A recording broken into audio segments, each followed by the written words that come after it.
মুরাদনগরের সেই নারীর ঘটনায় 4 আসামির 3 দিনের রিমান্ড মঞ্জুর। মুরাদনগর থানায় হওয়া নারী নির্যাতন ও পর্নোগ্রাফি আইনের মামলায় গ্রেফতার হওয়া 4 আসামির রিমান্ড মঞ্জুর করেছে আদালত।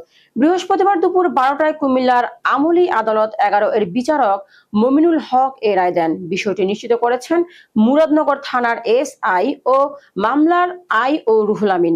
4 আসামির প্রত্যেকে 7 দিনের রিমান্ড চেয়ে আবেদন করেন মামলার তদন্ত কর্মকর্তা এসআই রুহুল আমিন। আদালতে শুনানি শেষে 3 দিনের রিমান্ড মঞ্জুর করা হয়। আসামিরা হলো মুরাদনগর উপজেলার বাহেরচর পাঁচকিত্তা গ্রামের আব্দুল হান্নানের ছেলে সুমন, জাফর আলীর ছেলে রমজান, মোহাম্মদ আলমের ছেলে মোহাম্মদ আরিফ ও তালেম হোসেনের ছেলে মোহাম্মদ অনিক।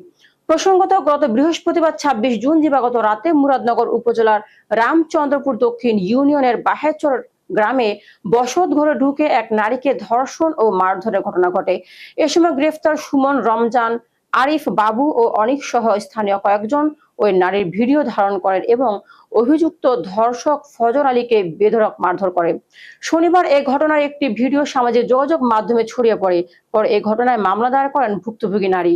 পর্নোগ্রাফি আইনে এই এলাকার 4 যুবককে গ্রেফতার করে মুরাদনগর থানা পুলিশ। অপরদিকে ধর্ষণের ঘটনায় দায়ের করা মামলায় ফজর আলীকে গ্রেফতার করা হয়। সে বর্তমান পুলিশ পাহারায় কুমিল্লা মেডিকেল কলেজ হাসপাতালে চিকিৎসাধীন আছেন। মুরাদনগর থানার সেই ধর্ষণ মামলা এবং পর্নোগ্রাফি মামলার রিমান্ড শুনানি হলো।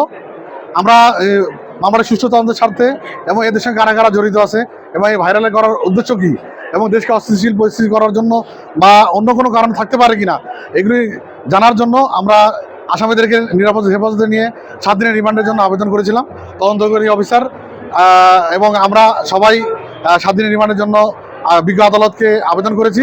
বিজ্ঞ আদালত আসামি পক্ষ এবং পুলিশ এবং বাদীপক্ষের লোকজনের শুনানি শুনে উনি আমাদের 4জন আসামিকে, যারা এই জানা আমিও 4জন আসামি গ্রেপ্তারকৃত, তাদের 3 দিন করে রিমান্ডের আবেদন মঞ্জুর করেছেন।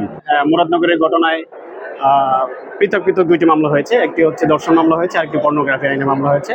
তো ধর্ষণ মামলার 1 নম্বর আসামি ফজর আলী গ্রেপ্তার হয়ে চিকিৎসাধীন অবস্থায় আছেন। আর পর্নোগ্রাফি আইনের মামলার এজাহার নামীয় 4জন আসামি গ্রেফতার হয়ে আদালতে আছে। ওনাদের রিমান্ডের 7 দিনের রিমান্ডের পেয়ার দিয়েছিলাম, আমরা 3 দিনের রিমান্ড মঞ্জুর পেয়েছি। রিমান্ড শেষে তদন্ত করে পরবর্তীতে এই মামলার সাথে জড়িত অজ্ঞাতনামা আসামিদেরকে গ্রেফতারের চেষ্টা চলবে।